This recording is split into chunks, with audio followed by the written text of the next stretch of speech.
All right, why don't we get started, folks? Good afternoon. Welcome to the March Northwest Gas Association webinar. My name is Connor Wrighton, and I will serve as the moderator for today. Today we've got a webinar featuring Ryan Bracken from Northwest Gas Association member Northwest Natural Gas. And Ryan will be discussing a recent E3 study that explores deep decarbonization scenarios and analyzing how natural gas fits into each of those plans. Before we begin, let's review the basics of how the webinars operate. We have quite a few folks here today, and quite a few folks that I haven't seen in recent months. I do my best to make sure that everybody is muted and go through and do that manually, but it's going to be a little bit more difficult this month. So if you could do your best to self-police on that and make sure that your speaker is muted, that would be very helpful and appreciated. As always, we have set aside plenty of time for questions, and we strongly encourage you to ask them as they come up. Again, you will be muted. Please use the text box to type your questions, and I'll interject as you I'm hearing some static already. All right. So Ryan has agreed to distribute a PDF copy of his slides to those who would like a copy. To request one, please just respond to my email from 10 a.m. this morning. There is also a link to the study that we can provide to you as well. Registration is now open for June's annual energy conference at Skamania Lodge. I know I've been bugging you guys to mark this off in your calendar since July of 2018. Now is the time to finally head over to the energy conference on nwga.org to prove you've been listening.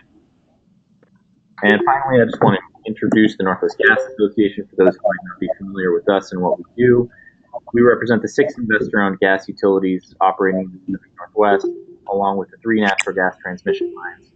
Our members are in Oregon, Washington, Idaho, and British Columbia. As always, you can visit our website at nwga.org for more info. And with that, we will get things passed over to Ryan. But one note before we do that, typically we record these and put them up on YouTube. We are considering doing that, but we'll get the final word on that shortly afterwards, and we'll make sure if it's up there that we'll send out word on that. So keep an eye out for that. Ryan, I will get this over to you here right about now. Okay. Thank you, Connor. Can everyone hear me? Hopefully, before we. Yep. Audio sounds good, and there's the show. Okay, great. Thanks, Connor. So, yeah, I'm going to present the results of the study today that we had done this past year. We contracted with Energy and Environmental Economics, or E3. They've done a lot of these studies, and we were interested in how things would shake out in the Pacific Northwest and taking a look at specific issues around peak planning. So we'll get into that as we go through. And yeah, please jump in with questions. So really quickly before we start, just who we are. Northwest Natural is an LDC that serves the most populous areas of Oregon, the Portland metro area, down past Eugene and southwest Washington. And we have a mission to reduce our carbon impact on society, and we think that Northwest Natural and natural gas in general has an important role to play in that goal, and that's borne out by the study that we'll go through here in a second. So as these studies, deep decarbonization, as we'll define it, it's an 80% emissions reduction for society from 1990 levels by the year 2050. So the study will show a whole bunch of results for 2050.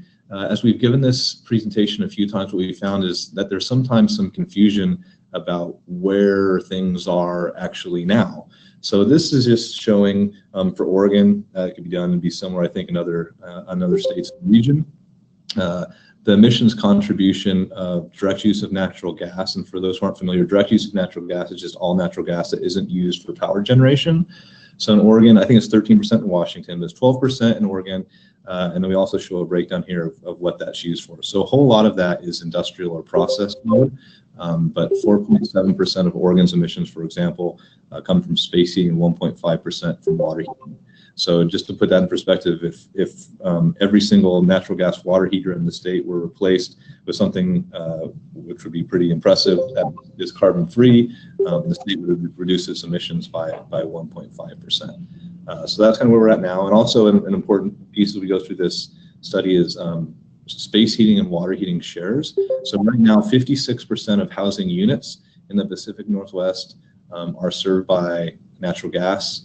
That's about 70% of the load, because the houses that are single family and larger tend to be gas homes, and the homes that are smaller or multifamily are not. So it's a big share of the space heating load that's currently being served in the Pacific Northwest. For half and half between natural gas and electricity for water heating in the residential space. So that's important to keep in mind as we go through this and talk about 2050 and where we're trying to get. But we've seen a lot of times people aren't actually aware of where we're at right now. Hey Ryan, so the next slide. We're still on the first one. Sorry, you're still on the title slide. There we go. I think now we're on 7. I was. So I can go back to presenter mode. Are you seeing slide 7 now? Are you seeing the E3 introduction slide, everybody? Yes. Did it switch for you now? Did it advance, Connor? It did just a couple of seconds ago. Okay. Yeah. So now we're moving into the results of the study from E3, and just some background on why these things are deep decarbonization, what it is. Again, the goal is an 80% reduction below 1990 levels, and just as we think through that, that's a huge reduction, right? So it's a very different world than we live in today. If you think about a cup that's full, 80% below full isn't very much left in the cup. And one of the things, so there have been some studies of this type that have been done in the Northwest. One was done for Washington State, and one was done for parts of Oregon. This is the first study that is done for all of Oregon and Washington, and because of our service territory, that's what we focused on. So if you're in other parts of the Northwest, we apologize for that, but we think there's probably some important learnings for our climate that you couldn't necessarily find like in California or a place that is warm and serving a different peak load.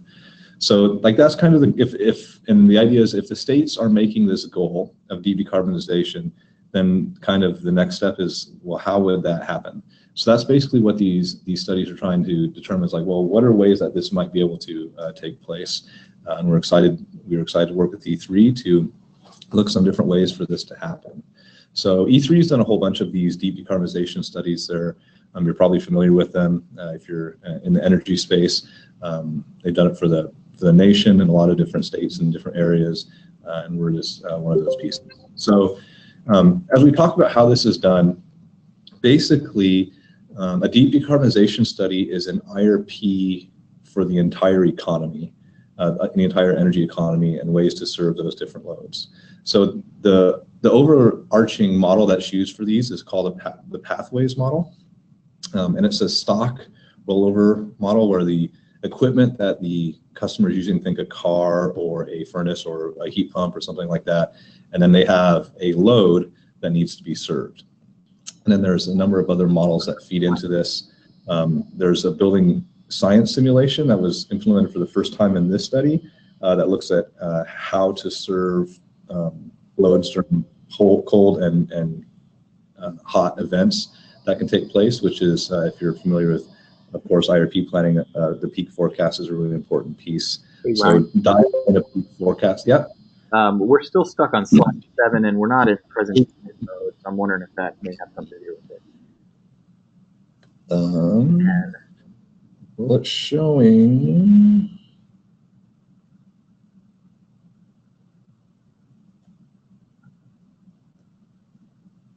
So what are you seeing now, Connor? It just flipped over to 10.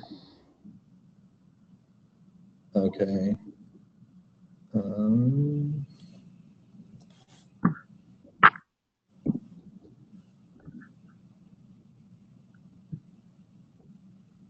Let me try this. I'm not sure if it will help or not. Because I've been advancing the slide, so if you're not seeing that. no idea on what's going on. Do you see slide 11 now, Connor? No, we're still stuck on 10.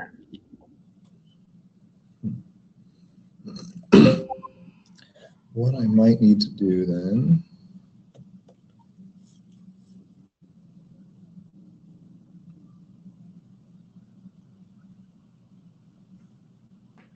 We've got someone suggesting perhaps a dual monitor setup could be the problem. yeah. So are you seeing slides advance now? I am not. Here's what I think, what I propose here. Why don't I run the slides and then you can just let me know when we need to advance it. Okay. From my computer. Sure. Let's try that. Start at number 11 here.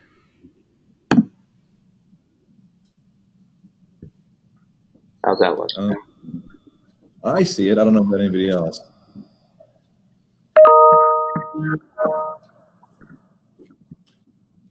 All right. Okay. We're ready to go. Okay. Now, if you can move back one slide, Connor, we'll start there. Yeah. So, there's the overarching pathways model, which is a stock rollover model. You assume what equipment people are putting in, and it has two pieces that are actually optimized. Where for the most part, the overall approach is it's not a cost minimization model to find the cheapest way to decarbonize. That's a real modeling challenge, but it does have two pieces that feed in.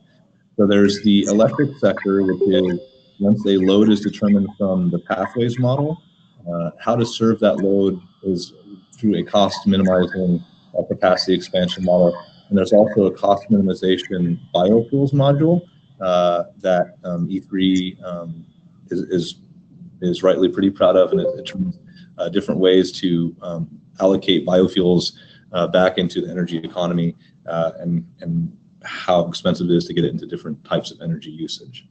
And then there's the building science simulation piece, which is special to this study, which is really informative about informing those peak loads that would need to be served under different types of ways that decarbonization would happen. So if we can move on to the next slide here. Again, so there's been a lot of these studies, and how this study is a little bit different than other deep decarbonization studies that have been out there. I think one of the key things is it's Northwest specific, and we've seen in general some false equivalencies drawing between different places and the Northwest. For example, if a region is planning for a summer peak on the electric system, there is some slack in the system to add loads in the winter. As people know, the Pacific Northwest is actually already a winter peaking region on the electric system, and there's just more energy that needs to be delivered and used in the winter than the summer here, which has important implications for system planning, both on the electric system and the gas system. So the cost impacts of building electrification under cold temperatures are examined in depth, and that's kind of the first study that we've seen in the region that does that in a deep decarbonization sense. It also takes a look at natural gas heat pumps, and this is not a system that is backed up by natural gas, but it's a natural gas powered heat pump that reduces energy usage by 40-ish% relative to current natural gas equipment that's out there today. And it really took a close look at the cost of installation of different types of heat pumps and specific to the Northwest and the idiosyncrasies that any region would have. So those are some of the key parts of this study. I can move on to the next slide, please, Connor. So what we're going to talk about is we're going to look at 4 different scenarios, and all 4 of these scenarios follow that orange line, or they all meet the deep decarbonization requirement. And then the metric is comparing the cost of those ways to get the orange emissions trajectory relative to the cost of the blue trajectory, which is if the region didn't implement a policy that basically made deep decarbonization a requirement. So yeah, we're going to talk about the 4 studies that they all have the same emissions trajectory as that orange line there. So they're not being compared on emissions, it's just the cost of getting a certain level of emissions. You can move on, Connor. So what's important is this is a slide, if you've ever seen any of these deep decarbonization studies, that you're probably pretty familiar with. These are called the pillars of deep decarbonization. There are 4 things, and all of them are needed in all of the deep decarbonization scenarios, but there's a lot of different ways that these pieces can be allocated. So for example, some energy efficiency can be really cheap and some can be really expensive. Obviously, you want to start with the cheapest stuff first and move on to the more expensive stuff. Electrification and biofuels are the same. Some electrification is much cheaper, some much more expensive.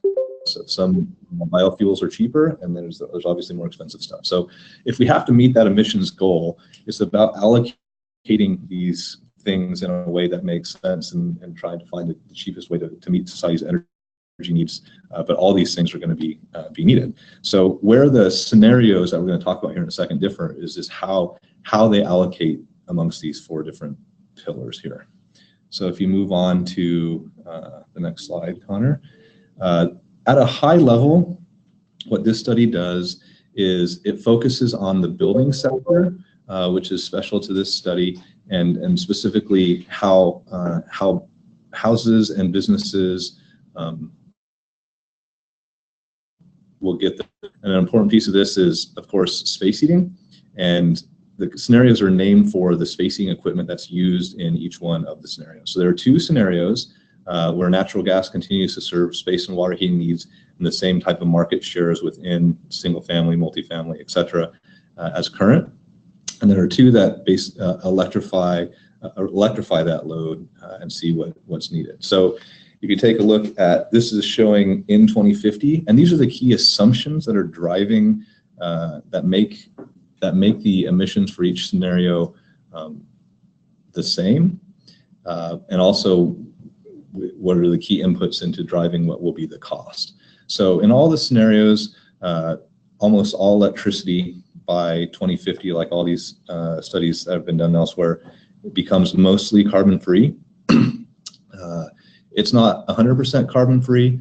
If that were to be assumed, it would add a lot to the cost, but it's not needed to get society to the emissions level that it's looking for.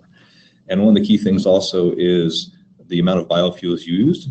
So we've heard some people say, well, it's a matter of electrification or biofuels, and all these studies basically show that that's not actually true. It's electrification and cleaning up the electric grid and biofuels. So, for example, the electrification scenario still require that 73% of the biofuels that are assumed available in the economy to be used, where basically all of that's assumed to be used in the natural gas scenarios. And where natural gas furnaces continue to play the key role of space heating in the region, there's a little bit of hydrogen, renewable hydrogen that's mixed into the pipeline to serve the loads, so that all 4 of these scenarios, again, have the same emissions trajectory through time. You can move on to the next slide, Connor. So this is showing the key assumptions about how these things work. This is showing the amount of what is the space heating equipment in the Northwest as we go through time. So we assume, okay, starting in 2030, there's an amount of heat pumps that are being installed. In 2040, there's an amount of heat pumps being installed. Of course, not all space heating equipment that's in the field today is replaced every year. So there's a rollover effect, and this is showing the net effect through time. If basically starting in 2030, starting in 2040, all space heating equipment is heat pumps. And this is one of the key things that's specific to the electrification scenarios. Of course, there's the gas scenarios, and it basically just projects what you see in 2015 in terms of shares, and that continues out through time, out to 2050. You can move on to the next slide, Connor. Before we get into where the scenarios are different, to focus on the building sector, the transportation sector, of course, is a big part of the energy economy and emissions in the economy. Typically, the biggest contributor to emissions in any economy. And as E3 has done a number of these studies, they feel comfortable with an approach that makes sense relative to transportation, and that is applied to all of the scenarios in this study, so that they can be compared. The building sector can be compared, and we're not mixing up what is associated with different effects. So what this shows is the amount of vehicles that are in the economy through time. As you can see, by 2050, most of the vehicles in the economy are battery electric cars. So there's a whole-scale electrification of transportation, and this is really common in all of the deep decarbonization studies. And vehicle electrification is a big part of being able to, for society to get to those much lower levels of emissions. Next slide, Connor.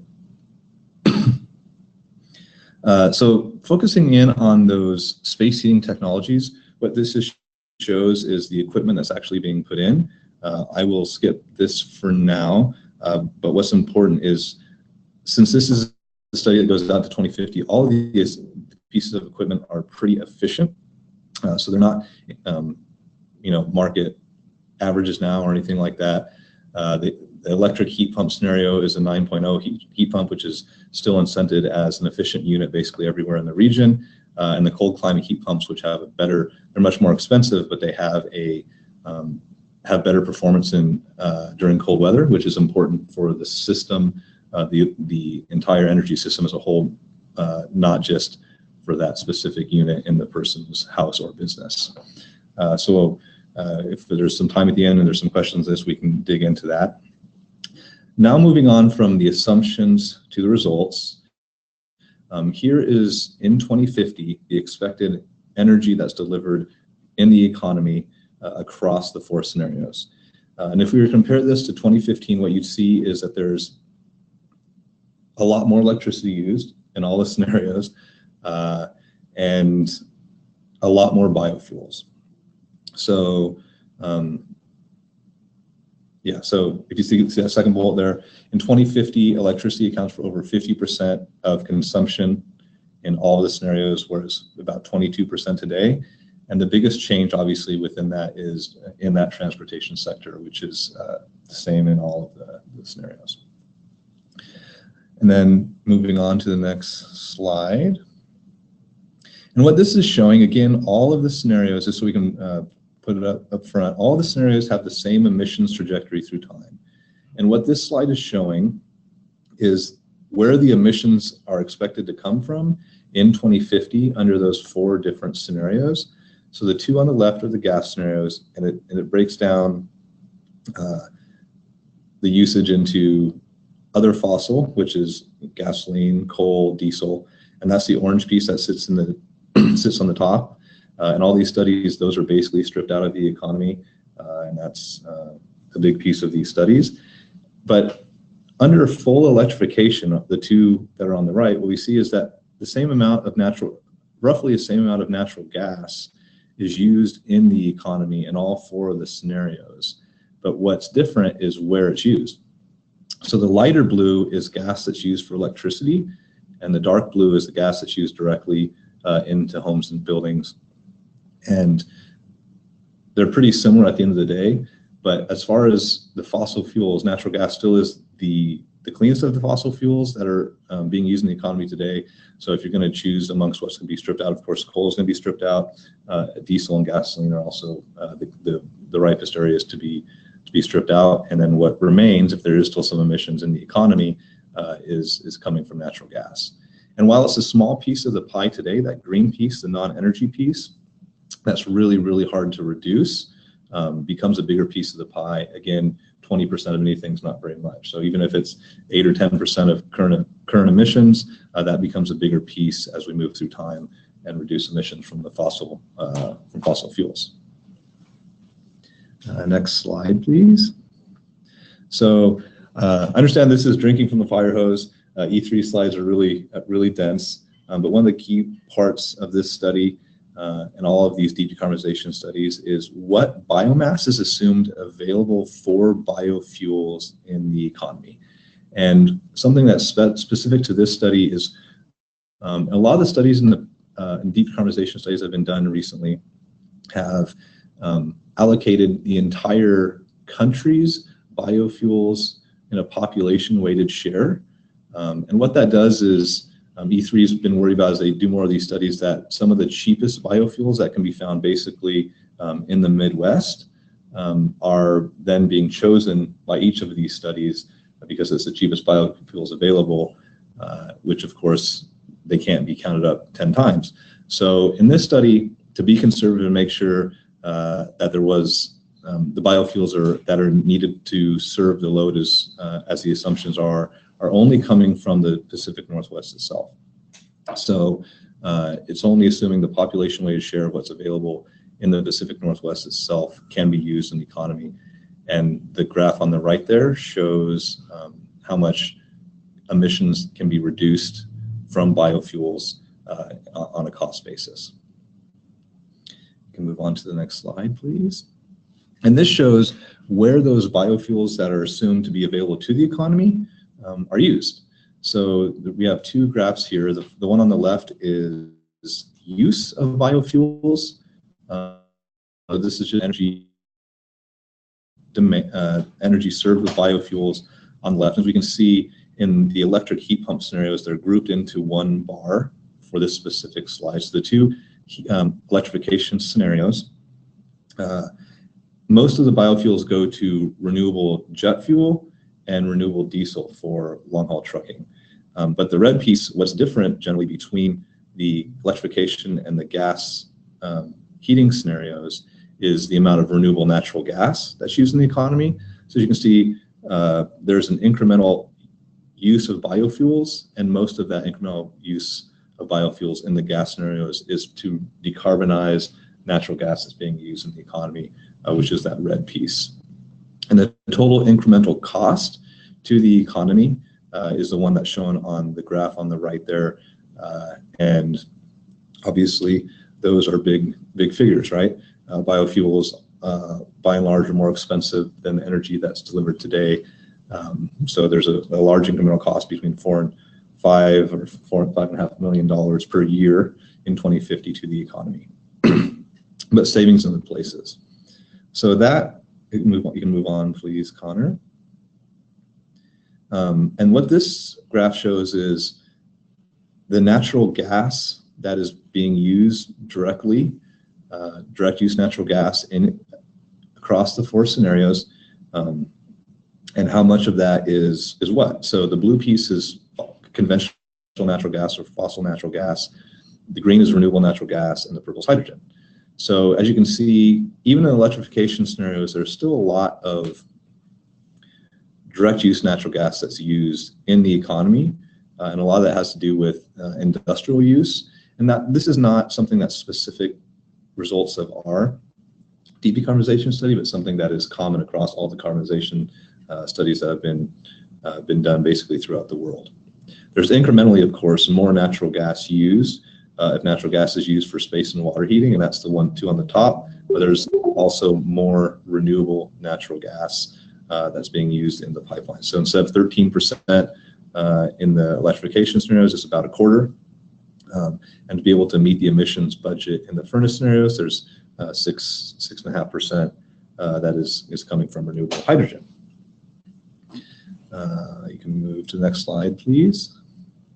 So now we're going to move on to the results that are in the electric sector. And what this shows is generation. So this is energy use across time in one of the scenarios. This is showing the cold climate heat pump scenario. But it's very similar actually between the scenarios as we'll compare them in a minute. As you can see, coal stripped out, much of the natural gas natural gas use is reduced, but the big change, of course, is a really large build out in renewable generation from wind and solar for the most part, which means that by the end, by 2050, almost all of the electricity that's delivered in the economy is carbon free. So if we move on to the next slide, what this shows is, so this is just showing one particular scenario. What this slide is showing us is what electricity is being delivered in 2050 across the scenarios. And we can see that they're pretty similar across the scenarios. There's actually more renewable electricity development in the natural gas scenarios. And most of that is on the solar side, and that just has to do with the shape of the loads that are being served. So flatter loads or loads that are more used in the summer, the solar loads here can be more attractive. And then if we move on to the next slide, so this is total energy use in 2050 across scenarios. But the big difference in the scenarios on the electric sector is what is the capacity needs that are there to serve the peak loads that come out of that building science simulation work that we're going to get into here in just a second. But this is not showing energy anymore, but the capacity or the power plants that are used to serve those loads across scenarios. So what's important to point out here is that all options for generation capacity are available for choosing in the model. So this is a piece of the model. The electric sector is a cost minimization model. So it can choose amongst coal or hydro or biomass, geothermal, DR, batteries, nuclear, anything, right? Of course, there's a carbon budget that's allocated to the system, which is a really important driver. So of course, it wouldn't be choosing a new coal plant or something like that. But it does cost minimize, and this is the results that are shown in 2050 across the scenario. So one of the key things, so we'll get into in a little bit more detail here in a second, of course, is the peak loads. What that means is the big difference between the scenarios is there's a whole bunch of extra gray in the electrification scenarios, which is natural gas peaker plants. As we can see from the previous slide, if you go back really quick, Connor, if you can go, even though the same amount of natural gas basically is used in the economy, there needs to be a lot more, if we can advance back, a lot more natural gas power plants that need to be there to be able to use as a dispatchable way to serve peak loads in the wintertime. And it'll highlight this difference in the next slide. So again, as last slide pointed out, this is under a 1 in 10 year cold snap event. So the weather that the system serves, there is a cold event imposed upon it that is a 1 in 10 year peak. So about 15, 20 degree day on the west side of the Cascades. And this is a complicated slide, but it's an important one. What it's showing is the gray piece right now is the 2020 peak on the electric system in the Pacific Northwest, which is 32 gigawatts roughly. And what the bars on the top are showing is the incremental load that would be needed on peak under the two electrification scenarios where space heating is electrified. Again, the space heating is what drives the load, the peak load in the region currently on the electric system and the natural gas system.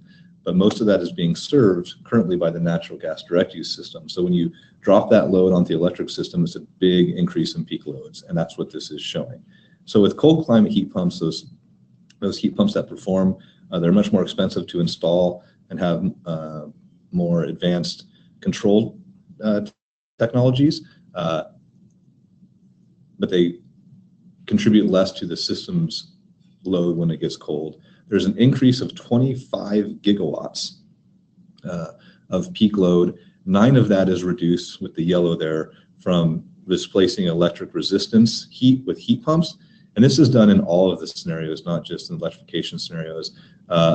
Displacing electric resistance heat is one of the cheapest ways to reduce emissions in any of these deep decarbonization studies. So the end result is that there's a 16 gigawatt increase in peak load that would need to be served relative to the current peak, which is a big number. If the heat pumps that are being installed and the 2 million homes that would be converted in the region from natural gas to electric heat pumps are what are considered high efficient units today, that would be an increase of 41 gigawatts of load, 9 of which could be reduced from displacing electric resistance heat with heat pumps, and the net impact is 32 gigawatts of extra peak load. So if you're not used to the system, those numbers might not mean a whole lot to you. If we move on to the next slide, the key thing is those are really big numbers. Hey, Brian. So this is showing, yep. Does this modeling effort look only at top-down energy generation and consumption, or does it also include power transmission and distribution necessary to deliver the energy? It does include increased, there is transmission and distribution at a higher level. That would really need to take place more at a utility by utility basis. But as the next slide here, we'll actually talk about the T&D needs of meeting this too in terms of cost. But yeah, we'll get to that in the next slide. All right. Understood. Okay. You were coming in kind of fuzzy to me. I'm hoping that I'm a little bit more clear to people. Are you guys hearing this somewhat clearly? Yeah, hopefully that's an issue just for me because I'm here. Okay, sounds good.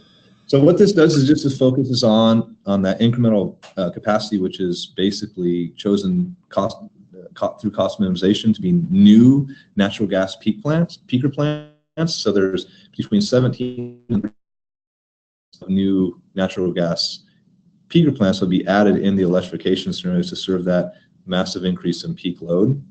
And to put that in perspective, the nameplate capacity of the entire hydro system in the Northwest is about 32 gigawatts, where about 20 of that can be counted on for peak, for a sustained peak in the wintertime. So it's an increase in capacity that's equivalent or double the entire capacity of the entire hydro system in the region. So it's a really big number of peaker plants at an incremental cost of between $3 and $10 billion a year in 2050, relative to the gas scenarios, and obviously those are really big numbers. So a pretty decent sized gas plant now is about 400 megawatts. So think about that. That's between it's roughly 40 to 80 large new gas peaker plants to be installed in the region by 2050, be able to serve that load.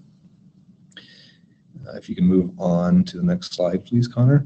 And this is showing where those costs that were on the right are coming from. So this is incremental costs in 2050 in the electric sector only by scenario. And because that peak load isn't only a generation issue, there's a transmission and distribution piece that is included as well. And then go ahead and move on. So why is that happening? So the key thing here, and this is one of the things where E3 ended up subcontracting with a building science contractor to come up with peak loads of heat pumps when it's cold and when it's hot, based upon that 1 in 10 year cold event, which is an 18-degree day in the Portland area. Obviously, some of the homes in Washington and Oregon are on the east side of the Cascades, where it's quite a bit colder, and there's a different kind of situation. So what this is showing is hourly usage of the 2 different heat pumps for the average home in the region. So it's the same house, just different equipment and how much is being used. So when it's 18 degrees, as you can see, there's some big usage hours on this for that heat pump it's between about 8 and 12 gigawatts generally per system per each conversion of a natural gas furnace to a heat pump, which is a big number when you add it up. And one of the things that is incorporated in the study is system diversity and demand response. So maybe one person's system might peak at 6, and one person's might peak at 7, one might peak at 8 in the morning. So what this was doing is taking into account that diversity. So it's not assumed that all the systems are peaking at the same time, and there's a fair bit of demand response chosen too. So this is in a lot of ways a very conservative estimate of what those peak loads would be with that electrification of space heating in the region.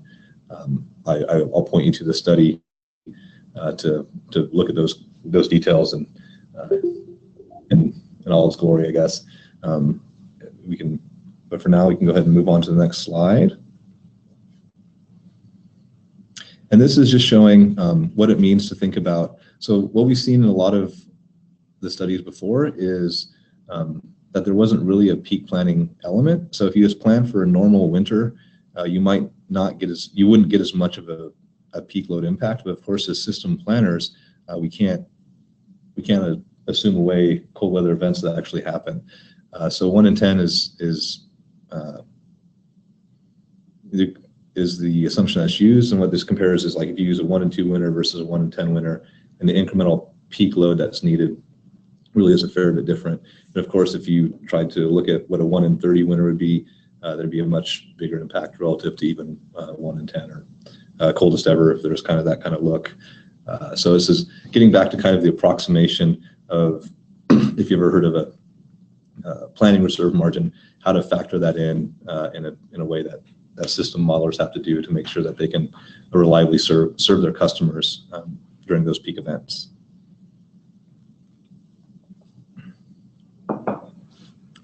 Okay, so now we're at the end of this, at the end of the key results, and what this is showing is incremental in 2050 relative to a world where there wasn't a policy that dictated that deep decarbonization must happen. And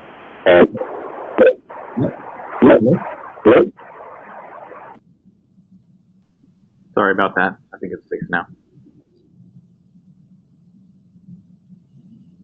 Was that a question? I'm sorry, it was just kind of fuzzy to me. I don't know what's going on there. So yeah, that was just somebody who got around the mute and didn't realize they were unmuted. Okay, sounds good. So this is incremental cost to the society in 2050, and of course there's a lot of uncertainty in these estimates, and this shows those uncertainties. The cost on the left is the total cost to society with gas furnaces continuing to serve the same needs it serves today, and then the next one is electric heat pumps, the ones that are currently incented, the 9.0 systems with all that diversity in the DR, and then compared with the gas heat pumps. So the opportunity for the lowest incremental cost to society is actually if those systems were to become more predominant, and then if cold climate systems, cold climate heat pumps were installed, and the only units installed, it's much more attractive from a societal perspective relative to regular heat pumps, but that's actually a much more expensive system for a homeowner to install, which is something that is common in these decarbonization scenarios, right? There's an assumption that consumers will choose much more expensive equipment in order to save energy, and how to, and you know, from a policy perspective, how to make that happen is an important thing to think about. But there's a lot of overlap, which is similar to the other studies that we've seen, but in a general sense, it looks like the gas scenarios are slightly cheaper with less risk than going with the electrification of space heating route. And the next slide shows the same thing, but it doesn't just show 2050, it shows the scenario costs through time, and a lot of the savings that would occur without electrification on the gas side is in the 2030 to 2040 range. And of course, the next 20 years are really important too. It's not only a 2050 and beyond thing that's important for everybody that lives in the region. And let's move on to. So when the results were done, again, on the electric sector, any kind of power plant could be chosen. And when the results were done, and E3 said, well, we're agnostic to what's chosen, it's cost minimizing and the carbon budget is met. But the idea that there are a whole lot of new natural gas power plants will be built in the region seems somewhat at odds with the policy discussion that's going on in the region at the time, or is going on right now. So it's not incorporated into the costs distributions that are seen in the previous two slides, but there was a sensitivity that was run for the cold climate heat pump scenario.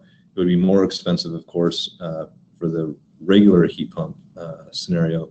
But what would it mean if the system were not allowed to choose new natural gas power plants to serve that load, and it had to do it with other sources that were non-fossil fuel? So what it shows on the top is the capacity in the region in 2050 in that scenario, or of course the gray is that incremental natural gas, those natural gas peaker plants. And the one below this it assumes that 10-hour storage could serve a lot of that need. E3 is skeptical that that could actually be used to serve it, but even if it is assumed that it's possible, what it shows there is the capacity, and of course the purple is the battery storage is a fair bit more pump storage and incrementally more DR as well that would be chosen in that case. But the cost of doing that shows an incremental cost additional to what we were showing in the previous slides of about $3 million, and that's on the low side, and assuming that batteries could actually serve that load during a cold event that could last a few days, which is a very uncertain thing. So we did want to take a look at that, given the results are showing that a whole bunch of new natural gas peaker plants will be built, and that seems to be somewhat at odds with the policy discussion. So that was looked at. Then to the last slides here. If you can advance. So the key thing is, which is true in all these pathway studies, that there are multiple ways. If society decides that that deep decarbonization will be mandated, there are ways for this to happen, and there are different ways to do it. And there are challenges and risks to all those. There's challenges to maintaining gas, heat, and buildings. There's R&D and development of advanced renewable natural gas is an important piece of that. Either some hydrogen or natural gas heat pumps would be needed. And then there's also a small amount of industrial electrification that would be required. But retrofitting to electric heat or electrification in the building space would require rapid consumer adoption, major building retrofits, and basically to make it cost competitive, rules that would impose that only those expensive cold climate heat pumps could be installed on the 2 million homes in the region that are natural gas heated today. And even with that, there'd be a massive expansion to the electric system in addition to what's going to be needed to serve mostly with renewables that increased load from the transportation sector from that increased peak load, so that people can be reliably served and we're not kind of freezing grandma when it gets cold. We can just move on to the next slide, Connor. And when it's cost minimized, basically the same amount of natural gas is used in all of these scenarios. It's just where it is being used. Is it being used during peak events for generation and power plants, or is it being distributed directly to customers to do that space heating loads?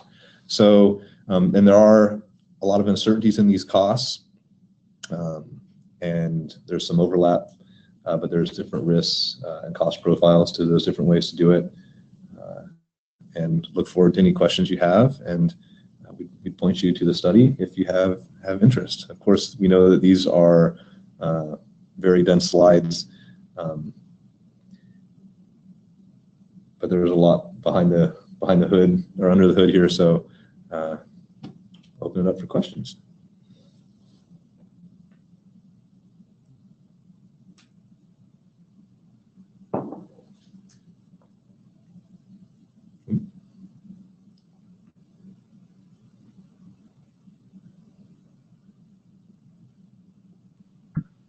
All right, sorry about that, Ryan. Just saw that we got here from Dave Stanton showing us where we can go to get this study. So if you want to go to the comments section, the chat section, you can do that there. And we've got a couple of questions waiting for you here. I'm just going to back to those. All right, there we go. So the first question here is relative to slide 33. Let me see if I can find that. Yeah, on 23, is this an incremental $3 billion a year? And does economy-wide refer just to the Pacific Northwest? Sorry, for whatever reason, Connor, it's hard for me to hear you. So is it incremental to, it is incremental. So the bottom the bottom shows total cost on the electric system in each of the scenarios. So it's 6 million incremental with that cold climate heat pump scenario with gas, and an incremental 3 if it was an extra incremental $3 million, which is not shown in the total system cost slides above this incremental if it was forced that gas power plants couldn't be, new gas power plants couldn't be used to serve that peak load. Or so it would be a big 3 billion if it wasn't all cold climate heat pumps that would install, because the peak impact is more acute and more batteries needed to serve it. Perfect. I don't know if that's part of the question, so I'm sorry. If you want to try again, I don't know if I answered it or not. Sure. Can you hear me now? I can. Okay. Sorry, I'm not sure what's going on here, but we'll do our best. Next question here is, what type of DR is available to address heating demand? The question asker suggests perhaps we pay people to wear a sweater.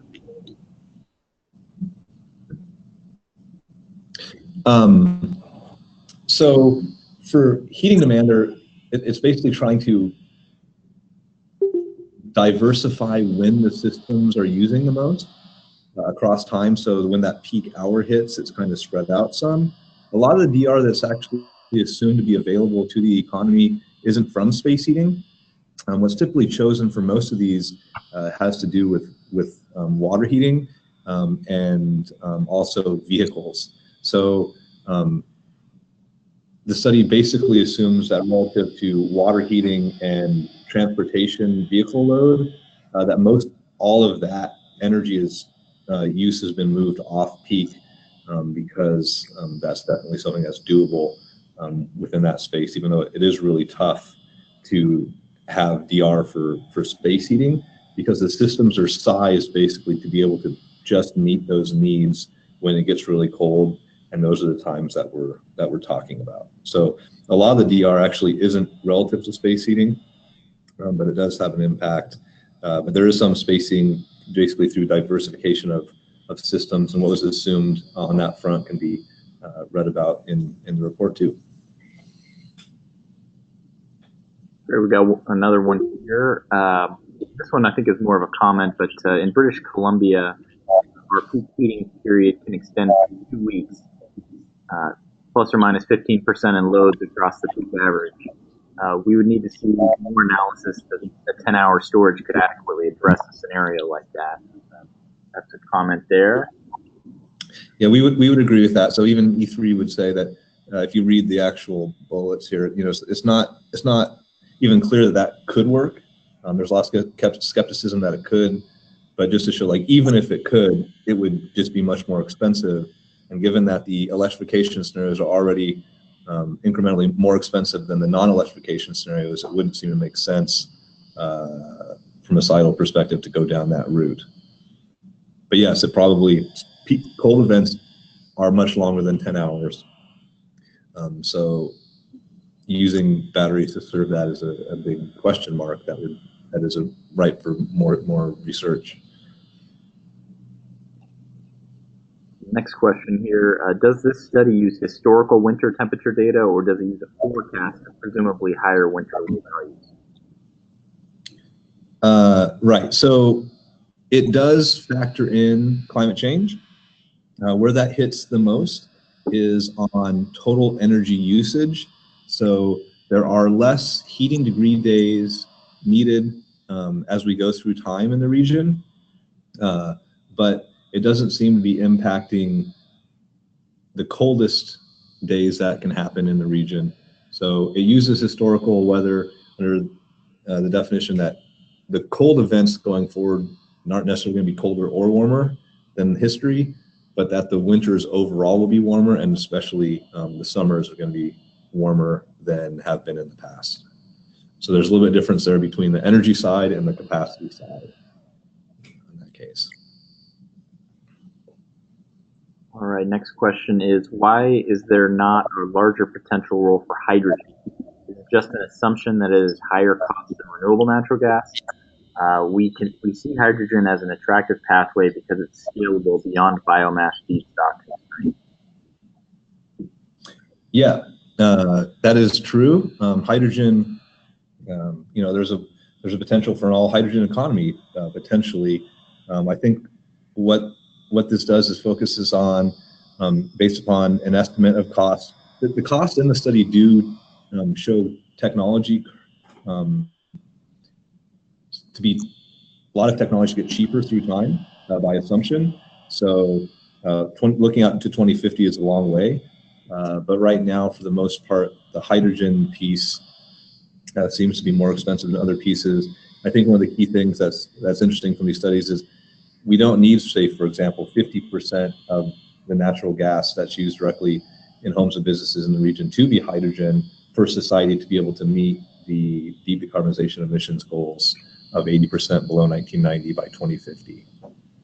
But it's definitely a possibility, and as all these costs change through time, it'll be something you can consider as we go forward. All right, we got two more questions here. The first of the two is, has this study or others compared overall cost of strategic electrification of heating versus conversion of existing natural gas infrastructure to transport RNG? Can you try that one more time, Connor? I'm sorry, you're breaking up. Yeah, apologies for the problems here, but does this study take, let's see, has this study or others compared overall cost of strategic electrification of heating versus conversion of existing natural gas infrastructure to transport RNG? Yeah, that's a good question. I think that all of these scenarios are meant to, like other decarbonization studies, provide interesting thinking to policymakers. Obviously, you could have an infinite number of scenarios. This is the first one that really took a close look at the building sector. I don't know what that would mean in terms of strategic electrification. It would still be an increase in the peak load. So I guess what I say is, if you're in the middle of the scenarios that we're looking at, you'd have results somewhere in the middle, but it wouldn't necessarily mean that it would be cheaper to electrify certain cases than others, I guess. I just would.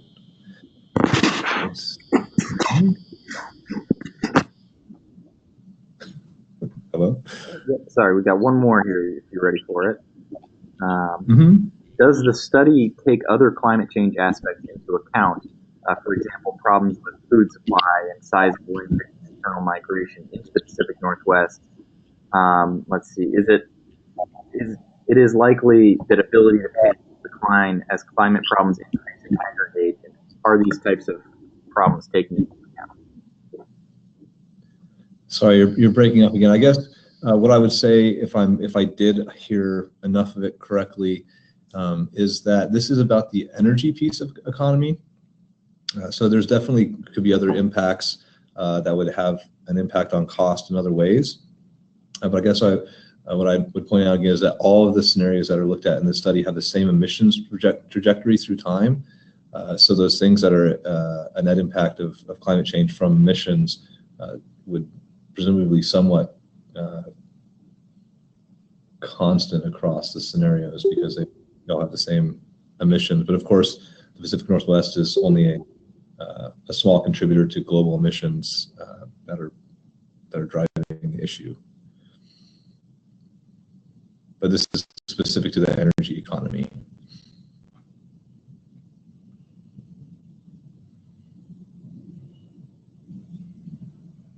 All right.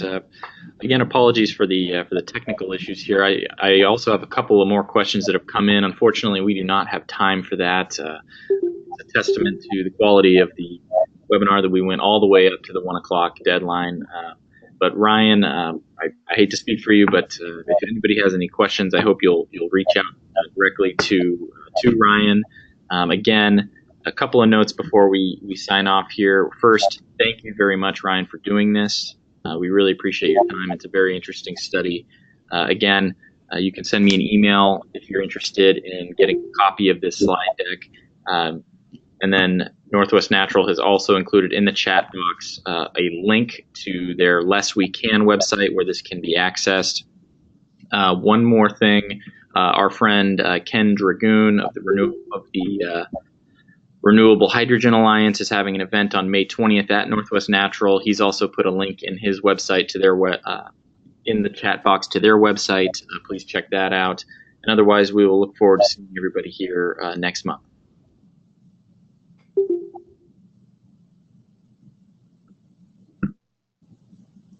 Thank you. Thanks, Ryan.